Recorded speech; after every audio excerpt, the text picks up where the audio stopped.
Hello friends, કેમ છો બધા? જય સ્વામિનારાયણ.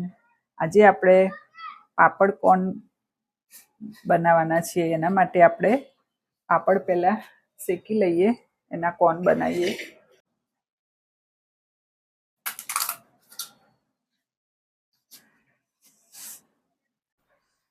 હવે આપણે આને શેકી લઈશું.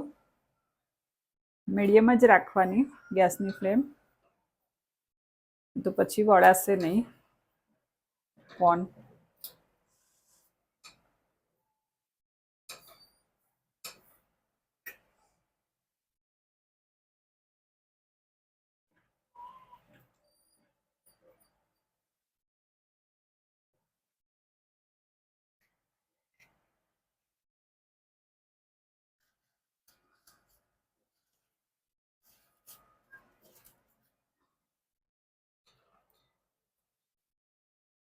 પછી આ રીતે શેકી લેવાનું, એ કચાશ હોય એ દૂર થાય.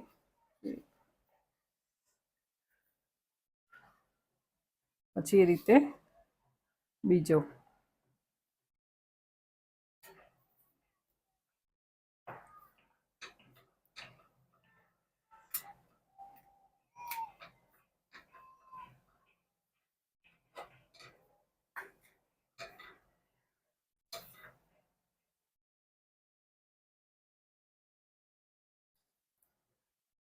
આ પ્રોસેસ ફટાફટ કરવાની રહેશે.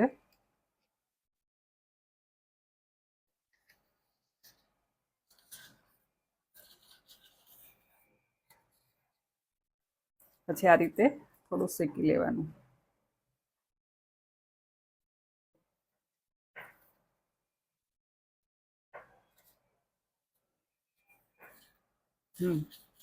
એ રીતે આપણે બધા જ કોર્નને શેકી લઈશું.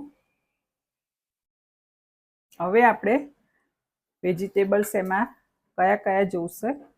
કાકડી અડધી લીધી છે મેં, ગાજર અડધું, એક ટામેટું, કેપ્સિકમ અડધું છે, થોડી કોબીસ છે, અને એક બોઇલ પોટેટો અને સ્વીટ કોર્ન લીધા છે બોઇલ, ટીસ્પૂન.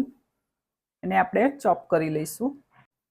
1 કપ કોથમીર લીધી છે, મરચાં લીધા છે તીખા 2, પછી સિંગદાણા છે 1 ટીસ્પૂન, 1 ટીસ્પૂન મારે ચણા હતા, જે મોળા ચણા હોય એ મેં ફોલીને લીધા છે, અડધી ટીસ્પૂન જીરું, કટકો આદું છે, અને સ્વાદ પ્રમાણે મીઠું.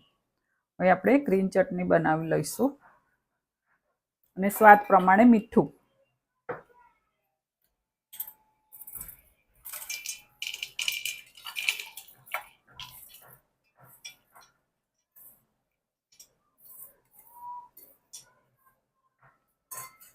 મેં દાળખા સાથે જ લીધી છે કોથમરી ધોઈને.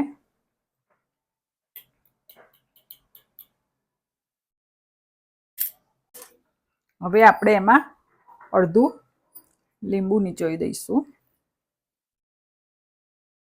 આપણી ચટણી તૈયાર છે. હવે આપણી ચટણી રેડી થઈ ગઈ છે. આ ચટણીમાં તમે ફુદીનો, લીમડો હોય તો પણ એડ કરી શકો છો. મારી પાસે અત્યારે નથી એટલે મેં નથી એડ કર્યો. હવે આપણે આ ચોપ વેજીટેબલ જે હતું એ ચોપ કરી લીધું છે. હવે આપણે એમાં સ્વાદ પ્રમાણે મીઠું એડ કરીશું. પછી ગરમ મસાલો, ચાટ મસાલો અડધી ટીસ્પૂન, અડધી ટીસ્પૂન જીરા પાવડર, પછી આપણે જે ચટણી બનાવેલી હતી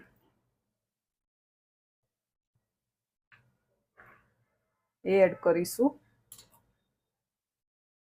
તીખાસ માટે.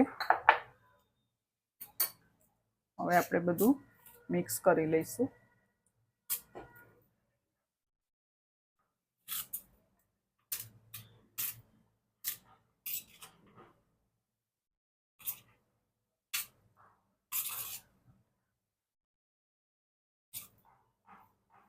હા, મિક્સ થઈ ગયું છે. હવે આપણે કોથમીર ને 4-5 મેં ફુદીનાના પાન લીધા છે તે એડ કર્યું. સરસ મજાનું સ્ટફિંગ આપણું રેડી થઈ ગયું છે. હવે આપણું સ્ટફિંગ રેડી થઈ ગયું છે. હવે આપણે એમાં કોર્નમાં ભરી દઈએ.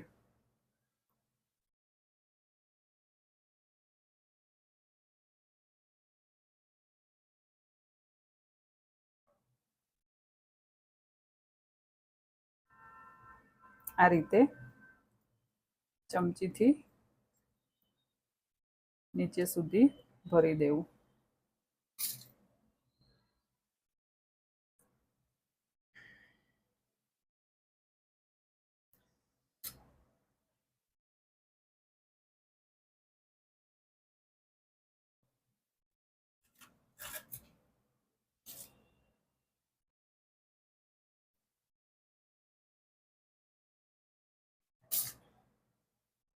અમે બટાકો આમાં એટલે ને ઉમેર્યો કે બાઇડિંગ બટાકો એટલે એડ કર્યો કે મિશ્રણ બધા છૂટું ના પડી જાય એટલા માટે. હવે આપણે કોનમાં આપણે બધા સ્ટફિંગ ભરી દઈશું. હવે આપણે ચટણી પણ થોડી આમાં સ્પ્રેડ કરી દઈશું અને આ સેવ લીધી છે મેં.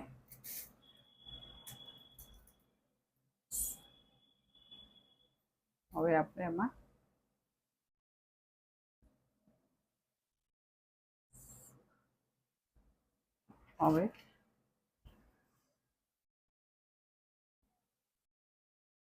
આમાં તમે ચીઝ પણ ઉમેરી શકો છો.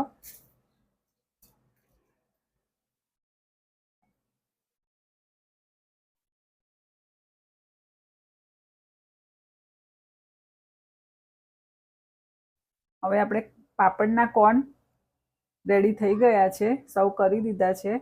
વિડીયો ગમ્યો હોય તો લાઈક કરજો, શેર કરજો અને કોમેન્ટ કરજો. Thank for watching.